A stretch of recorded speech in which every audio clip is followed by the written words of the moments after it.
আজকে না জানিয়েই একটা লাইভে এলাম। শরীর একেবারে ভালো নয়,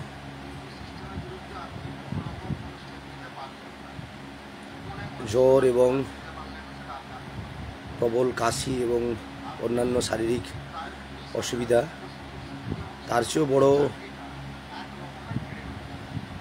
অসুবিধের খবরটা আজকে সন্ধ্যে 6টা নাগাদ আমরা সকল 2016 আনটেন্টেড টিচার এবং নন টিচিং স্টাফরা জানতে পারলাম যে আমাদের করা পুনর্মূল্যায়ন, সেই পুনর্মূল্যায়নটা খারিজ করা হয়েছে। এবারে কিছু কথা নিয়ে আপনাদের কাছে আসব। 2024 সালের 22শে এপ্রিল যখন হাইকোর্টের মহামান্য হাইকোর্ট, আর মহামান্য বলবো না, হাইকোর্টের রায়ে যখন আমাদের কাজটা কেড়ে নেওয়া হয়, আমাদের চাকরিটা চলে যায়, স্বাভাবিকভাবে আমরা হাইকোর্টের রায়টাকে মেনে নিতে পারিনি বা হাইকোর্টের রায়টা ঠিক হয়নি। যেখানে হাইকোর্টের নির্দেশে বাগ কমিটি, সিবিআই সমস্ত কিছু হয়েছিল, সেখানে কেউই আমাদেরকে আনটেন্টেডের বাইরে বলতে পারেনি। তারপরেও হাইকোর্টে যখন এরকম একটা জাজমেন্ট এলো, আমরা সেই জাজমেন্টটাকে স্বীকার না করে আমরা মহামান্য সুপ্রিম কোর্টে দ্বারস্থ হলাম। আবারও বলছি, আর মহামান্য বলবো না, মহামান্য সুপ্রিম কোর্টে আমরা গিয়েছিলাম এই কারণে যে রায়টা সঠিক হয়নি। দেশের সুপ্রিম বিচার ব্যবস্থা নিশ্চিতভাবে আমাদের কথাগুলো শুনবেন বা কেসের গভীরে মহামান্য বিচারপতিগণ তারা ভেতরে প্রবেশ করবেন। আবারও বলছি, মহামান্য আর বলবো না, বিচারপতিগণ প্রবেশ করবেন, করে যারা প্রকৃত অর্থে ন্যায়ের পথে ছিলেন, যারা অন্যায়ের পথে থাকেননি, যোগ্যতার নিরীক্ষে মেধার পরীক্ষা দিয়ে সততার সাথে শিক্ষকতার মতো জায়গায় নিজেদেরকে নিয়ে গিয়েছিলেন, তাদের সুরাহা করে তাদেরকে আবার তাদের স্ব প্রতিষ্ঠানে পাঠিয়ে দেবেন। কিন্তু অবাক লাগে যে সুপ্রিম কোর্টে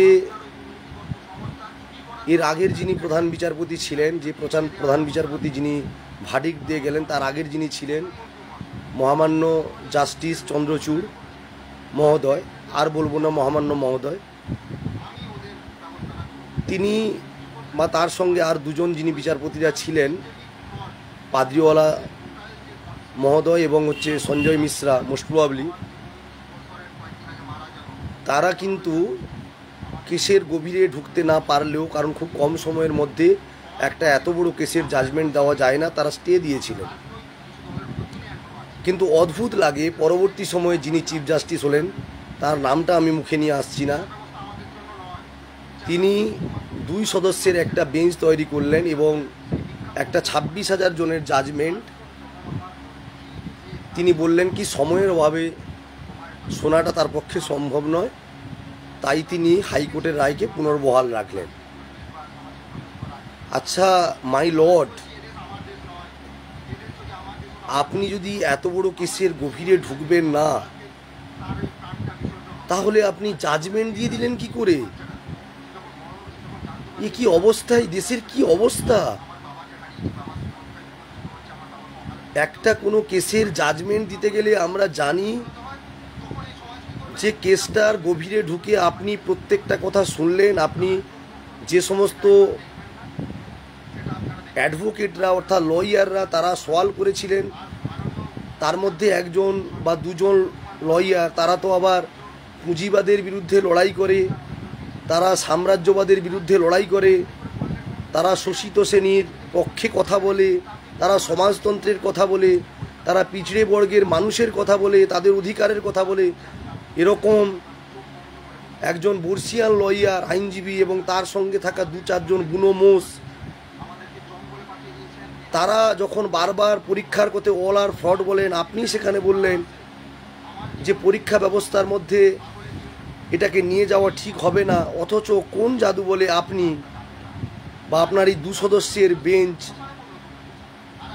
এরকম একটা অনভিপ্রেত রায় দিয়ে দিল? কখন না আমরা প্রত্যেকেই বুঝতে পারছি, তার আগের দিন সুপ্রিম কোর্টে একটা বড় মামলা রায় এসেছিল, সেখান থেকে পরের দিন হঠাৎ করে রাত্রি 10টা না 11টার সময় বলা হলো পরের দিন এসএসসি মামলার রায়।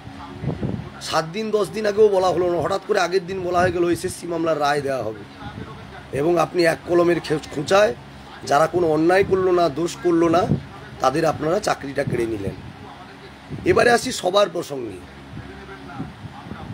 যে সমস্ত লয়ার তারা বলেছিলেন যে আর্টিকেল 14 এবং 16 ভায়োলেশন হয়েছে, তার দোয়াই দিয়ে যারা বসেছিল এতদিন ওয়েটিং প্রার্থীরা, নট কল ফর ভেরিফিকেশনরা, তাদের সুযোগ করে দিতে হবে। তাহলে আপনারা রিপ্যানেল চাইতে পারতেন, যে অযোগ্যদের বাদ দিয়ে যোগ্যদের মধ্যে রিপ্যানেল।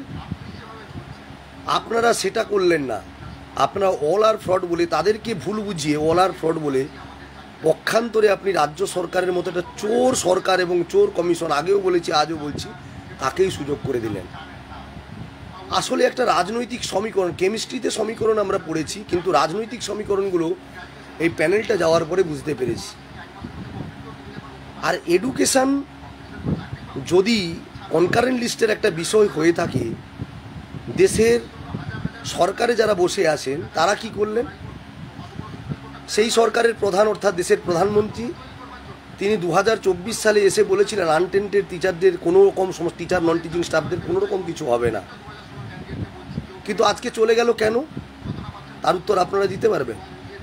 আসলে আমরা এই ক্ষুদিরাম, নেতাজি, মাতঙ্গিনী, বিনয় বাদল, দীনেশদের, বিদ্যাসাগর, বিবেকানন্দের দেশে যাদের হাতে কনস্টিটিউশনটা চলে গেছে, তারা কনস্টিটিউশনটাকে প্রতিনিয়ত ধর্ষণ করছে। কারণ সেখানে এই দেশটাতে দেখছি যে লাশের উপর দিয়ে রাজনীতি হচ্ছে এবং চাইছে। সুবল সরেনের লাশ গেছে, আরও 4 জনের লাশ আগে চলে গেছে, আপনারা আরও লাশ চাইছেন, আরও লাশ আসবে। দেশের বিভিন্ন সংবাদপত্রে শিক্ষক শিক্ষিকারা মারা যাবে, তাদের ছোট্ট ছোট্ট সন্তানেরা তার বাবা মায়ের মৃতদেহের উপর কাঁদবে, বাবা ঘুম থেকে ওঠো আমার সঙ্গে খেলবে, মা আমার ঘুম থেকে ওঠো তুমি আমার সঙ্গে খেলবে।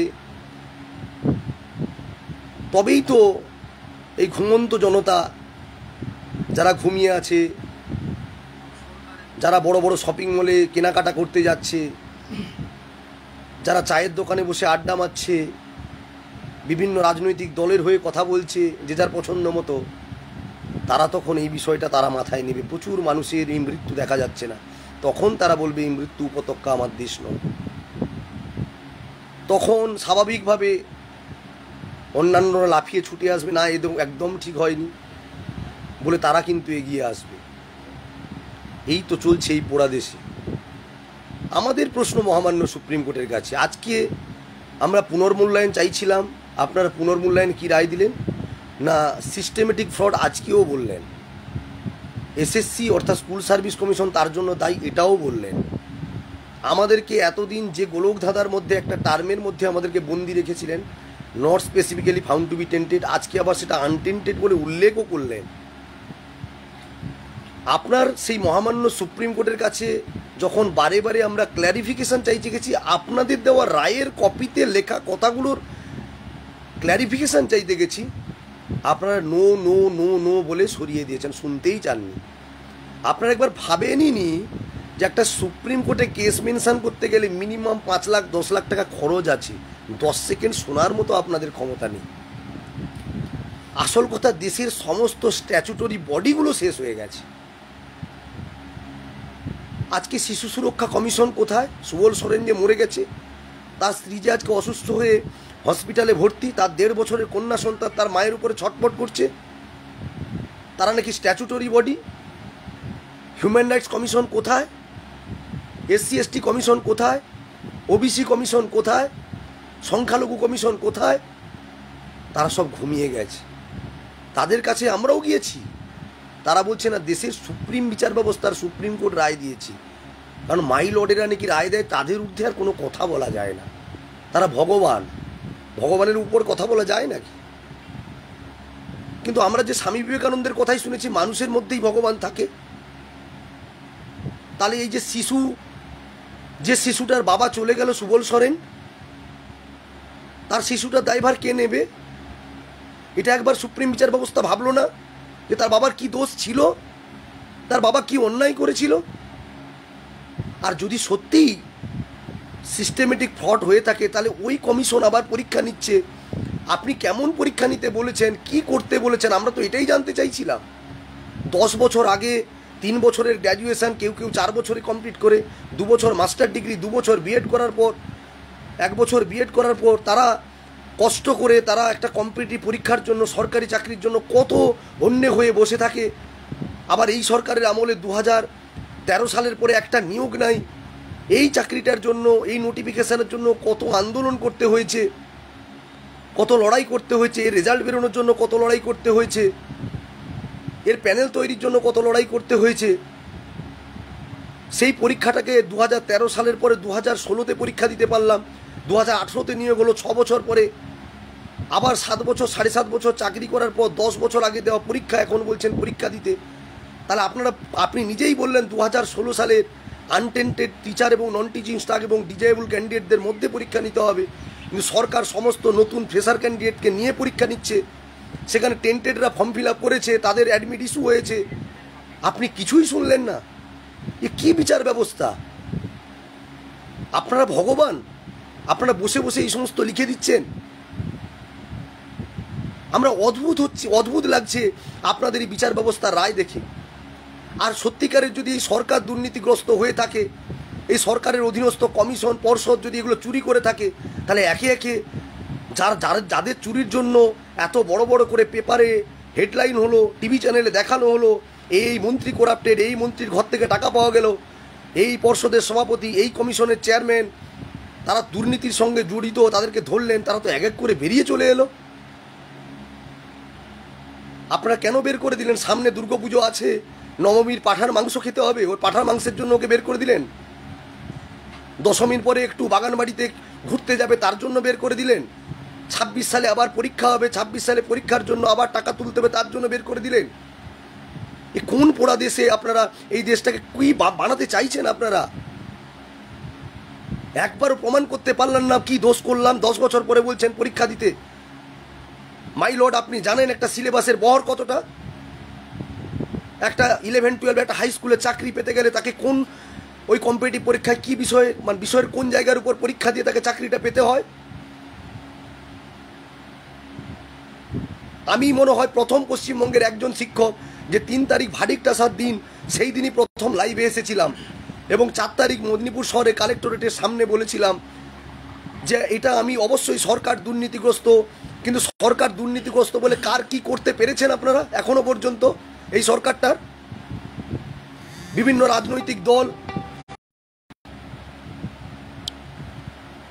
রাজনৈতিক দল যারা বারে বারে এই সরকার দুর্নীতিগ্রস্ত আপনারা বলছেন, তারা কেন, তাদের কি করতে পেরেছেন? যার নামটা প্রতি মুহূর্তে আপনারা বের করেন যে এরকম দুর্নীতিগ্রস্ত ভারতবর্ষে আসেনি, তিনি বহাল তবিয়তে বাইরে ঘুরছেন, জোর গলায় কথা বলছেন, হাজার হাজার পুলিশ বাহিনী নিয়ে ঘুরছেন, তার কি করতে পেরেছেন আপনারা?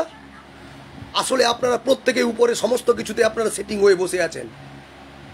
এই ক্ষুদিরামদের আত্মবলিদানের মধ্য দিয়ে যে দেশটা স্বাধীন হয়েছিল, যে দেশটা আমরা পেয়েছিলাম, যারা চেয়েছিল এই দেশটায় সাধারণ মানুষগুলো একটু শান্তিতে থাকবে, শুধু ব্রিটিশদের থেকে, পরাধীনতার হাত থেকে আমাদের বাঁচাতে ওনারা আত্মবলিদান দেয়নি, তারা ঝাঁপিয়ে পড়েনি, তারা চেয়েছিল দেশের মানুষগুলো একটু শান্তিতে থাকবে। আপনারা কি করছেন?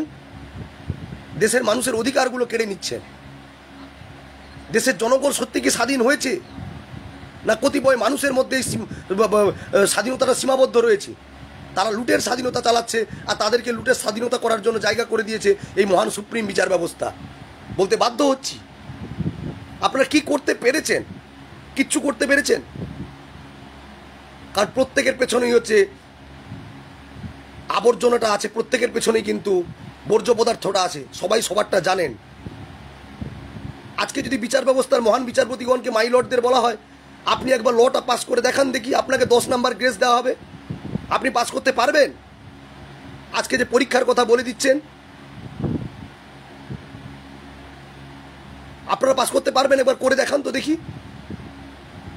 এখন প্রত্যেকের সংসার হয়ে গেছে, তারা কোন জায়গায় গেছে, তাদের বয়সটা কোন জায়গায় দাঁড়িয়ে আছে, আপনারা একবার ভাবলেন না? তার চেয়ে বড় ব্যাপার কি অন্যায়টা করেছে একবার বলুন, সেটাও বলতে পারলেন না।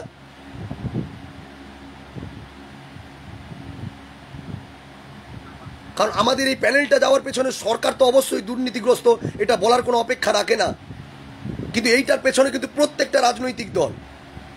কারণ যে অ্যাডভোকেট, আমি সবার কথাই বলবো, যে অ্যাডভোকেট বা যে লয়ার যারা সবসময় বলে যে পুঁজিপতিদের বিরুদ্ধে আমাদের লড়াই, আবারও আমি উল্লেখ করছি, যিনি বলেন যে সমাজতন্ত্রের পক্ষে কথা বলেন,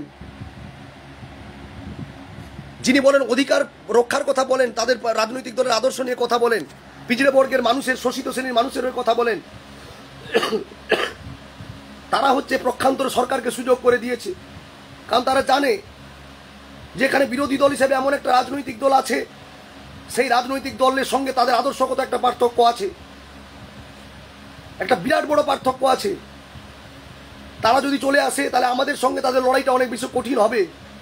আজকে অনেক কথাগুলো বলে দিয়ে যেতে হবে, যদি মরে যাই তারা অন্তত বলে দিয়ে যাই, তাকে সুবিধা করে দিতে হবে।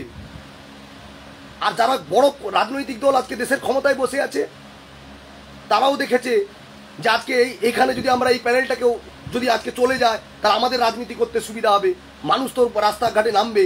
আপনারা পারতেন না যে যারা দুর্নীতিগ্রস্ত, দুর্নীতি করে চাকরি পেয়েছে, আজকে কেন সরকার দিল না টেন্টেডদের আনটেন্টেডদের আলাদা করে লিস্ট? আপনারা কতটুকু রাস্তায় নেমেছেন আমাদেরকে নিয়ে? আপনারা বলছেন আপনারা আমাদের কাছে এসেছেন, আমাদের যেতে হবে কেন? আপনারা এই বিষয়টা নিয়ে কেন বাজার গরম করলেন না? তাহলে ধরে নিতে হয় আপনাদেরও কি এই প্যানেলের মধ্যে টেন্টেড যারা, তাদের মধ্যে কিছু জন আপনাদের সঙ্গে জড়িত আছে। আপনারা কেন এটা মানে রাস্তাঘাটে বেরিয়ে আপনারা কেন পার্টির পক্ষ থেকে আপনারা কেন লাফালাফি করলেন না? আজকে যারা বড় বড় কথা বলেন বিভিন্ন হিন্দুত্ববাদী সংগঠন, যে হিন্দু খাতরে মে হ্যাঁ, হিন্দু খাতরে মে হ্যাঁ, তাহলে আজকে হিন্দুদের কত হিন্দুদের চাকরি গেল। আজকে হিন্দুত্ববাদী সংগঠনগুলো কি করছে? বৈদিক বসনধারীরা তারা কি করছে? প্রশ্নটা মনে জাগে। অল ইন্ডিয়া মাইনরিটি অ্যাসোসিয়েশন, ভারতবর্ষের সংখ্যালঘুদের যারা বিভিন্ন রকম বিভিন্ন কালারের দাড়িওয়ালা যারা থাকেন, মাথায় টুপি পরেন, সম্মান জানিয়ে বলছি, আপনাদের সংখ্যালঘুদের চাকরি যায়নি, আপনারা কি করতে পেরেছেন?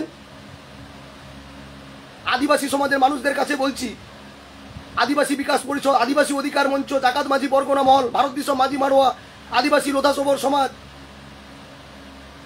আপনারা কি করতে পেরেছেন? আরও যারা সে সমস্ত সংগঠন আছে আদিবাসীর অধিকার জন্য, এসটি কমিশন, আপনারা কি করতে পেরেছেন? আজকে সুবল সোরেনের মৃত্যু হয়েছে, আপনারা কি করতে পেরেছেন? আপনারাও চাইছেন আরও সুবল সোরেন উঠে আসুক, সুবল সোরেন চলে যাক, কারণ আপনি তো এসি ঘরের মধ্যে বসে আছেন। এসটি কমিশনের আপনি যে ঘরটায় বসে শীততাপ নিয়ন্ত্রিত, আপনি ভাববেন কি করে এই যে কষ্টটা, দুঃখটা? আজকে ওবিসিদের যে চাকরিগুলো, ওবিসি কমিশন কি করতে পেরেছে? আজকে মাহাতোদের চাকরি যায়নি, কুর্মী সমাজ, আদিবাসী কুর্মী সমাজ, তারা কি করতে পেরেছে? আজকে তিলি তেলি মাহিষ্য এই যে ওবিসিদের চাকরি গেছে, ওবিসিরা কি করতে পেরেছে? OBC commission.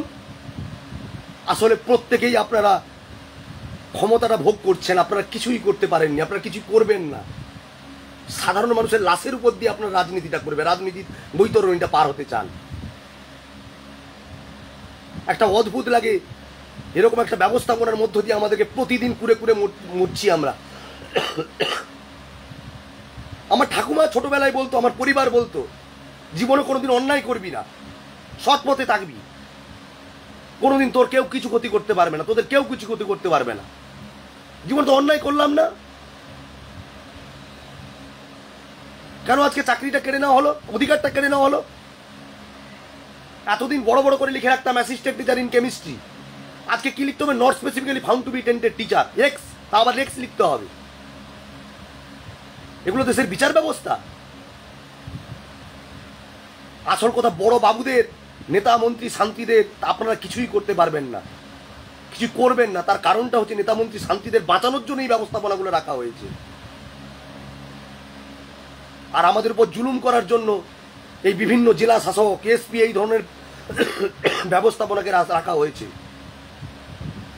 নাহলে একটা 10 পাস এসআই যে বিভিন্ন এই মানে চটি চেটে চেটে সে এসআই থেকে এসআই হয়েছে, হয়তো 10 পাস একজন ব্যক্তি, সে একজন শিক্ষকের মাস্টার ডিগ্রি পাস একজন শিক্ষকের, তার গলা টিপে তাকে নাহলে মারতে যায়, তাকে অশ্রাব্য ভাষায় গালিগালাজ করে।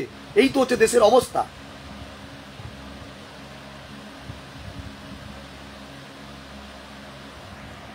একজন বিচারপতি তিনি একবার শোনার মতো মানসিকতায় নেই। এই কেসটার গভীরে ঢুকছেন, তাহলে আপনি মাই লর্ড হয়ে বসে আছেন কেন ওই চেয়ারটাতে? আপনি যখন শুনবেনই না। অথচ আমাদের দেশের কনস্টিটিউশনে বলা আছে যে কনস্টিটিউশনটায় সবসময়ের জন্য পাওয়ার দেওয়া আছে, নাকি কারোর হাতে পাওয়ার নেই। না আছে সেন্ট্রাল গভর্নমেন্টের লোকসভা রাজ্যসভা, না আছে আইনসভার মধ্যে বিধানসভা, না আছে বিচার ব্যবস্থা, না আছে প্রশাসন, কারোর হাতে সুপ্রিম পাওয়ার নেই। সুপ্রিম পাওয়ার নাকি মানুষের হাতে আছে, সাধারণ মানুষের হাতে সুপ্রিম পাওয়ার দেওয়া আছে। আজকে সাধারণ মানুষকে প্রতিদিন পদদলিত হতে হচ্ছে, তাদের অধিকারগুলো কেটে নিচ্ছে, তাদেরকে মেরে ফেলা হচ্ছে, আর তাদের লাশের উপরে ভোট বৈতরণী পার করে একটা দল ক্ষমতায় আসছে, তারা শোষণ করছে, তারা লুটছে।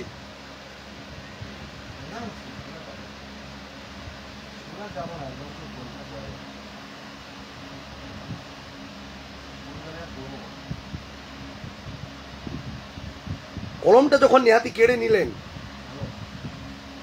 ক্লাসরুমে যাওয়ার অধিকারটা যখন কেড়ে নিলেন, আর যারা খুব মজা নিচ্ছিলেন, সবাই মজা নিচ্ছিলেন, কতজন তো ভীষণ হাসি লিখেছিলেন, এই 26,000 চলে গেল, ঢাক ঢাকি বিসর্জন দিয়ে দিলাম।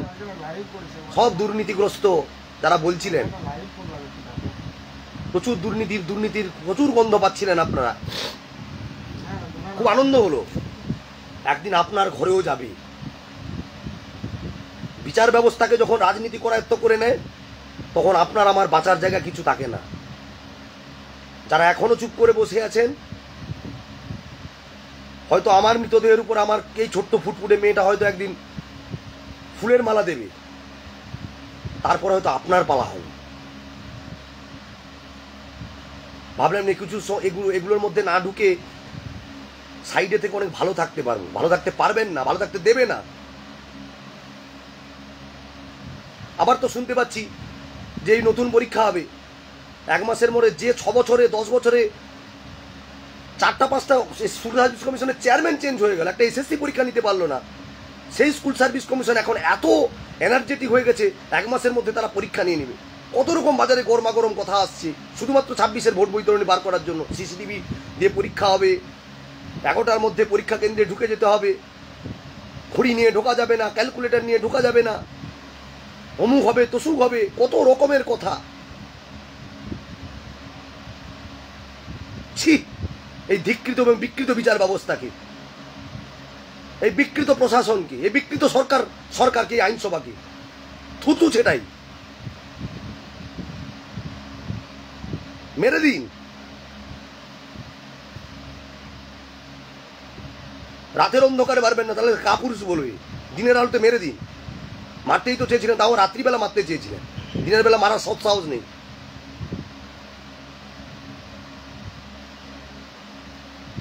আমাদের জীবনে অন্ধকার নেমে আসেনি। শিক্ষকদের উপরে হাত এসেছে মানে জানবেন সমাজ ব্যবস্থার উপরে কিন্তু হাত পড়ে গেছে।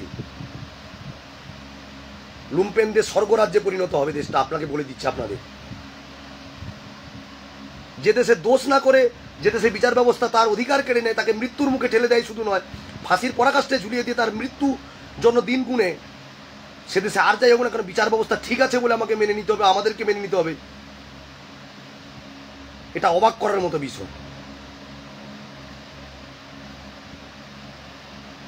তাই আমরা অবশ্যই রিভিউ চলে গেছে, পুনর্মূল্যায়ন শোনেননি। মহামান্য বিচারপতি, মহামান্য আর বলবো না, ওই বিকৃত বিচার ব্যবস্থার বিচারপতি।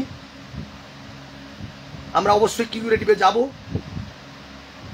কিউরেটিভে স্বাভাবিকভাবে আরও কিছু লাশ আসবে। ততদিন পর্যন্ত বাকিরা প্রেস কনফারেন্স করার জন্য লাশগুলো তো লাগবে, তার প্রেস কনফারেন্স করবে কি করে? চোখের জল ফেলতে হবে। আরও কিছু লাশের জন্য আপনারা অপেক্ষা করুন। 7 তারিখ 14 তারিখের আগে আরও অনেকগুলো লাশ পাবেন। কিন্তু আমি বলবো আমার 2016 এসএসসি প্যানেলের সমস্ত যোগ্য শিক্ষক শিক্ষিকা শিক্ষাকর্মীদের। এই মুহূর্তে জানি শক্ত থাকতে পারবেন না। আমি নিজেও ব্যক্তিগতভাবে ভীষণ শক্তিশালী একজন মানসিকতার একজন ছেলে, কিন্তু আমিও ক্রমশ দিন দিন ভেঙে পড়ছি। কিন্তু আপনাদের উদ্দেশ্যে বলবো, আপনারা শক্ত থাকুন, লড়াইয়ে থাকুন। আমরা একসঙ্গেই লড়াইটা লড়বো বলে আমি 3 তারিখ রাত্রে বেলা লাইভে এসে বলেছিলাম। আমরা অনেক লড়াই লড়েছি। সেই বিকাশ ভবন, আচার্য সদন, জেলার বিভিন্ন প্রান্তে রাস্তায় পড়ে থেকেছি। সমাজ ব্যবস্থা কেউ তাকিয়েছে যখন বিকাশ ভবনের সামনে আপনারা লাথি খান? ডিআই অফিসে যখন অমিতবাবুর উপর লাথিটা পড়ে, যখন বিকাশ ভবনে আপনাদেরকে মাথা ফাটিয়ে দেয় রজতবাবুর মতো, আমাদেরকে যখন পিটিয়ে রাবারের মতো মানে অবস্থা করে দেয় চামড়াগুলোকে, কেউ আপনাদের দিকে আমাদের দিকে তাকায়নি। কিছুজন পেরেছিল 2-4 লাইন সোশ্যাল সাইটে লিখে দিয়েছিল। তাই আমাদেরকে নিজেদেরকে অবশ্যই একটু শক্ত থাকতে হবে। অবশ্যই আমাদের একটা ভয়ঙ্কর অবস্থার মধ্য দিয়ে আমরা যাচ্ছি। আমরা প্রত্যেকেই সুস্থ থাকার চেষ্টা করব। পরবর্তী আইনি লড়াই, রাস্তার লড়াই আমরা লড়ব। আপনারা কেউ নিজে থেকে আত্মহননের পথ বেছে নেবেন না। আমাদেরকে সত্যি যদি মরতে হয় তাহলে আমাদেরকে সেইভাবেই কিন্তু আমাদেরকে আত্মবলিদান দিতে হবে। কারণ সুবল সোরেন, শহীদ সুবল সোরেন আমাদের রাষ্ট্রীয় হত্যার যিনি শিকার হয়েছেন, যোগ্য শিক্ষক সুবল সোরেন, এবং এছাড়াও আমাদের যে আরও 3 জন শিক্ষক এবং শিক্ষাকর্মী চলে গেছেন আমাদের ছেড়ে, তাদের তো আমরা মৃতদের সামনে আমরা শপথ করেছি যে আমরা এই শেষ দেখে ছাড়বো। আমাদের শেষ দেখতে হবে। কারণ প্রথমে not specifically found to be tainted দিয়ে কিছুজনকে মারা, তারপরে মুখে বলা আনটেন্টেড, তারপর আবার কিছুজনকে মারা, তারপর আবার লেখা আনটেন্টেড, প্যানেলকে আবার রিভিউকে ডিসমিস করা, এইভাবে ধাপে ধাপে এগোচ্ছে। ধাপে ধাপে চাইছে আরও তার লাশ। এই মহান দেশের, মহান গণতন্ত্রের, মহান বিচার ব্যবস্থায়, মহান ফেডারেল স্ট্রাকচারে তারা চাইছে আরও লাশ। তাহলে এই পোড়া দেশের রাজনীতি কি করে হবে? তাই এই চোখের জলকে আগুনে পরিণত করতে হবে। যতক্ষণ বেঁচে আছি বলতে পারি জীবনের শেষ রক্তবিন্দু পর্যন্ত লড়াই করার মানুষ, মানসিকতার মানুষ, এই লড়াইটাই শেষ পর্যন্ত আমাদের লড়তে হবে। তাতে যা কিছু হতে পারে। একটা কথা মাথায় রাখবেন যে পৃথিবীর ইতিহাসে কিন্তু কেউ কোনোদিন, আপনারা জানবেন স্বার্থান্বেষী মানুষের সংখ্যাটাই বেশি, যারা কোনোদিন কিন্তু সামনে এসে কখনো লড়াই আন্দোলন করে না। কারণ তারা হচ্ছে সুবিধাভোগী মানুষ। খুব কতিপয় মানুষ পৃথিবীর ইতিহাসের দিকে যদি তাকিয়ে দেখেন, খুব কম সংখ্যক মানুষই কিন্তু বিপ্লবের পথ বেছে নিয়েছে। সেই সংখ্যাটা 10% বা তারও কম। আমাদের কিন্তু সেইটার জন্য অপেক্ষা করতে হবে। আমরা তো মরেই আছি। আমাদের 3 তারিখ তো আমাদের মৃত্যু হয়ে গেছে, শুধু সার্টিফিকেটগুলো ইস্যু হওয়া চলছে। একে একে সার্টিফিকেটগুলো আসছে। সুবলবাবু সার্টিফিকেট পেয়ে গেছে, আমরা সার্টিফিকেটগুলো পাইনি। সার্টিফিকেটই তো হয়ে গেল, পুনর্মূল্যায়নের রিপোর্ট আমরা পেয়ে গেছি। বাকি যেটুকু অংশ আছে আমাদেরকে লড়াই করতে হবে। সেই লড়াইয়ে আপনারা সবাই আমরা একসঙ্গে থাকবো। সেই লড়াইটা লড়বো, আইনের লড়াই, রাস্তার লড়াই। যারা যতটুকু পারছেন পড়ুন। আমি একেবারেই পড়তে পারছি না। সত্যি কথা বলতে কি, বইটা খুললেই কোনোটাই একটুও কনসেন্ট্রেশন ওই পড়াটার উপরে দিতে পারছি না। এই কারণে যে কি অন্যায়টা করলাম, যার জন্য আজকে আমাদেরকে এই শাস্তিটা ভোগ করতে হবে, এইটাই আমাকে কুড়ে কুড়ে কাটছে। কেন করতে যাব? কেন আমাকে এরকম একটা অনিশ্চয়তার মুখে ফেলে দেওয়া হবে? আরে যারা চাকরি করতেন, আপনারা অনেক অনেক কথা বলছেন।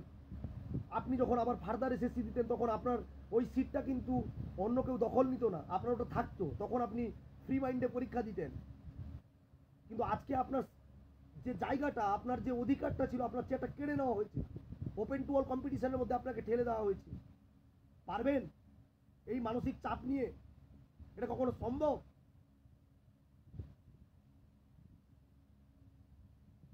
এটা কোনোদিন সম্ভব নয়।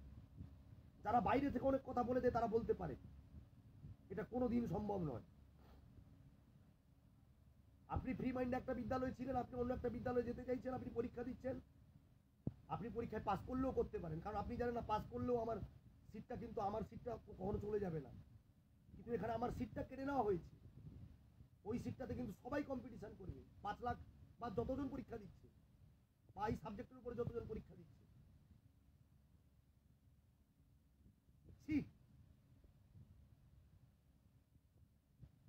এই সরকারটা কি চুরি আজকে করছে?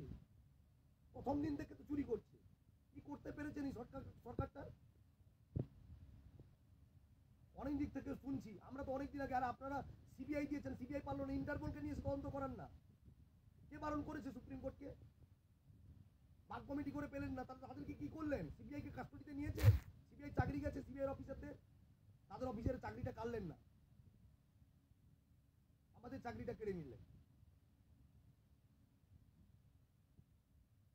এই বিচার ব্যবস্থাকে ধিক্কার জানাচ্ছি, এই সরকারি ব্যবস্থাকে। সরকার যখন চুরি করছিল, এই এসএসসি প্যানেলে যখন গ্রামে গ্রামে টাকা তোলা হচ্ছিল, অনেকে বড় বড় কথা বলছিলেন, তখন আপনারা কি করেছেন? আপনারা মজা নিচ্ছিলেন।